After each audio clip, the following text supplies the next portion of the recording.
Hi guys, and welcome back to my YouTube channel. In today's video I'm going to be showing you how to make chocolate ganache. If you want to see how I do it, then please carry on watching. So to make the chocolate ganache you're going to need 300 milliliters of double cream and 200 grams of good quality dark chocolate. I like using this one because it's really nice, and if you don't like dark chocolate, you find it too bitter, you can also add a little bit of sugar into your double cream. So what you need to do first is pour the double cream into a pan and gently heat it. So make sure you don't boil it, you just want to heat it gently on a low heat.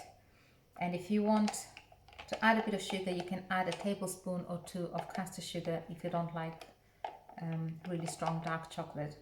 Okay, so I'm going to go ahead and put that on the hob. And then we're going to come back and chop this chocolate up in a bit. So whilst the double cream is gently heating, I'm going to chop up the chocolate.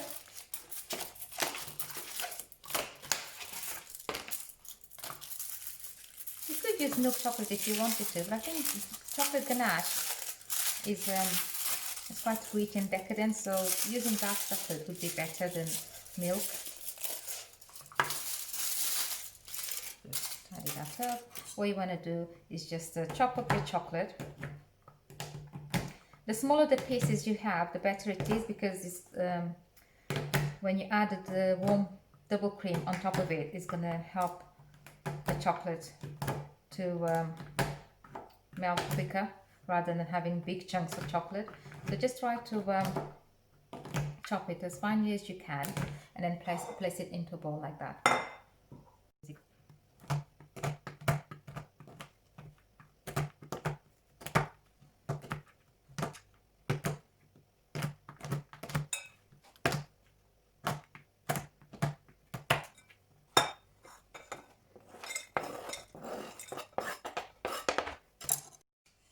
Okay, so the double cream has gently been warmed through, so I'm just going to add it to the chopped chocolate.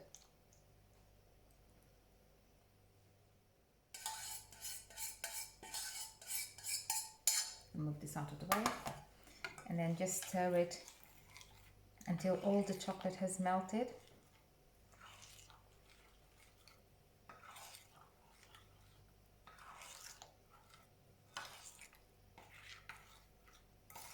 You can use chocolate ganache for decorating a cake, but you can also make this Brazilian sweet dish is called brigadeiro, which is like chocolate truffles.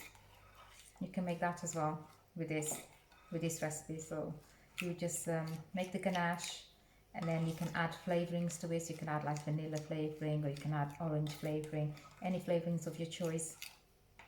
And then you put it in the fridge to set, and then you'd make like little balls out of them and then toss them through chopped nuts if you like, or sprinkles or anything like that, just like how you make truffles. Okay, so you can see how quickly the chocolate has melted. That didn't take long at all.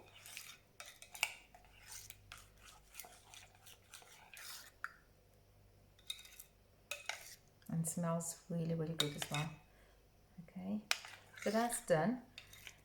If you want to make it spreadable, you can use it straight away. You can let it cool down a little bit. But the longer you leave it, the thicker it's going to get. So I'm going to use some of it now to fill the chocolate cake I've made, and then probably actually I think it's the right thickness. I'll use it to cover the cake as well. Okay, so I'll just go and grab the cakes and show you how I do that. Okay, so I've got the cakes all here. If you watch my latest video, the one I did about reviewing the Ninja Active Fry, I also did the chocolate cake recipe on there. So this is exactly the same cake recipe. I've just doubled it because I want it to be quite a bigger cake, and I've also used 2 18 sandwiches. But this is how the cake should look like, you know, really nice and soft, not like the way it turned out on that latest video. If you want to go and watch that, I'll link the video in the description box. You can go and check that out. I've got my ganache here.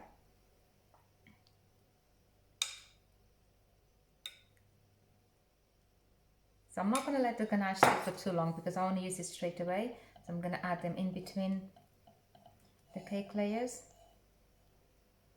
And because this is dark chocolate and I didn't add any sugar to it, it's quite a strong flavor. We don't want to add too much. Well, you can if you want to, it's up to you really.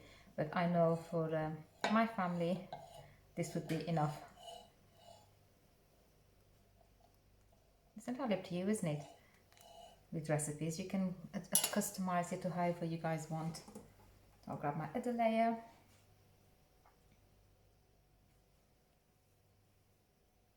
Look, you can just see how bouncy this cake is compared to yesterday's one. Sorry, the last video. It was just so dry, the cake. But the kids enjoyed it.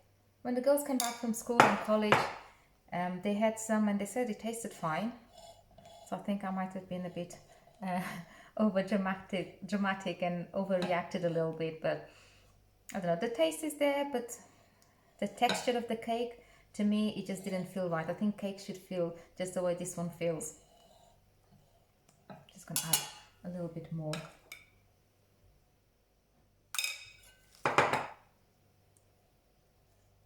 Make sure you get it all the way around the edges of the cake.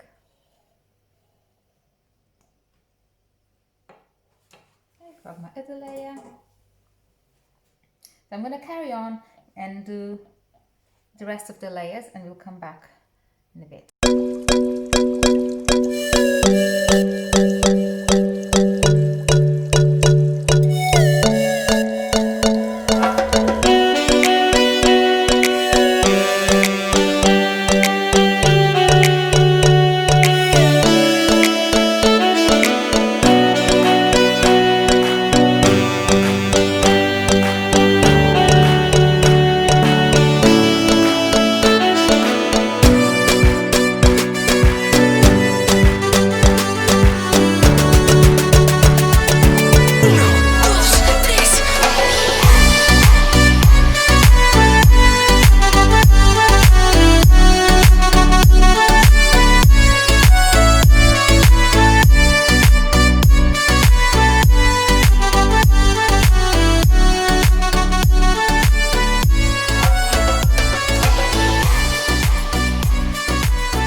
Okay, so I've just finished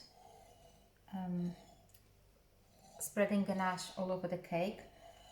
As you can see, you can always clean this up afterwards, guys, and don't worry about it. But like the longer you leave your ganache, then it starts to set and gets thicker. The consistency I had before was perfect for me to spread the cake, but you know, you can leave it to set a little bit thicker because once you put it on the cake, it's going to set anyway. So I'm just going to so it's all nice and smooth. And then I've got some chopped chocolate here that I'm just going to add on top. So this is just twirl. You can use anything you like to decorate the cake. It would actually look nice with some white chocolate on top as well. But because I'm making this for my middle child's birthday and she doesn't like white chocolate, so I'm not going to ruin the cake for her. But I know it would look nice with white chocolate chopped up or chocolate buttons or anything like that. No, but we're just going to keep it really simple and just add chopped flake. You can add anything else you want, and that's how it turns out. Really nice, delicious, decadent cake. I'm not going to cut into it now, obviously, because she's not back from school yet. But once I cut into it, I'll show you what it looks like inside. And look at how quick and easy that was. Really easy to do. Okay, we'll see you guys in a bit then. So here's the cake now that's been cut into it. As you can see, it's really nice and soft, and it tastes really good as well. Nothing like that cake from the air fryer. You know, cooking in the oven is the best way. Hope you've enjoyed this video, guys. Please don't forget to subscribe to my channel if you haven't yet, and I shall see you in the next video. Bye.